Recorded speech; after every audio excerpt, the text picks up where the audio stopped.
Excise enforcement director Shri V B Kamalasan Reddy గారికి అందిన విశ్వసనీయమైన సమాచారం మేరకు స్టేట్ ఎక్సైజ్ టీమ్స్ నిజామాబాద్ జిల్లాలోని బాన్స్వాడ వర్ని రోడ్లో వెహికల్స్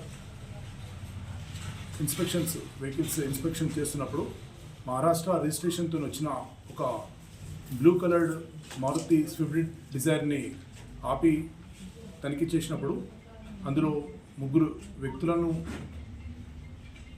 గమనించాము. అదేవిధంగా వారి వద్ద 4.330 kgs దాదాపు 40 లక్షల మార్కెట్ వాల్యూ ఉన్న ఆల్ప్రోజోలంని పట్టుకున్నాం. వారిని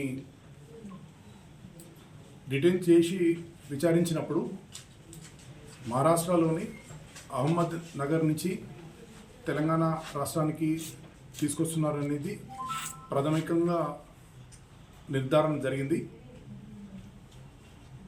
ఆల్ప్రోజోలంని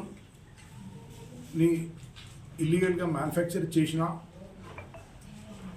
పొజిషన్ అంటే ఒక వ్యక్తి ఉంచుకున్నా కూడా ఎన్డీపీఎస్ చట్టం ప్రకారం తీవ్రమైన నేరంగా పరిగణించాల్సి వస్తుంది.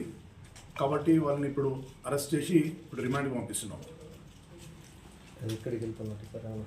అంటే లోకల్ వాళ్ళలో అంటే ముఖ్యంగా 3 ఐడెంటిఫై చేశాం. ఒకరు నర్సింహులు గౌడ్ అలియాస్ నరేష్, అతను సిద్దిపేట ప్రాంతానికి చెందిన వ్యక్తి. ఇంకొకరు నవీన్ గౌడ్, అతను కూడా అదే ఏరియా. ఇంకొకరు యాదగిరి అనే వ్యక్తిని చూసాం. అతను మాత్రం నాందేడ్ అని తన డీటెయిల్స్ తన ఆధార్ కార్డు ద్వారా తెలిసింది. స్థానికంగా అంటే ఇంకొక టీం కూడా ఉంది. మరొక సమాచారం మీద మా టీమ్సే సెర్చ్ చేస్తున్నారు.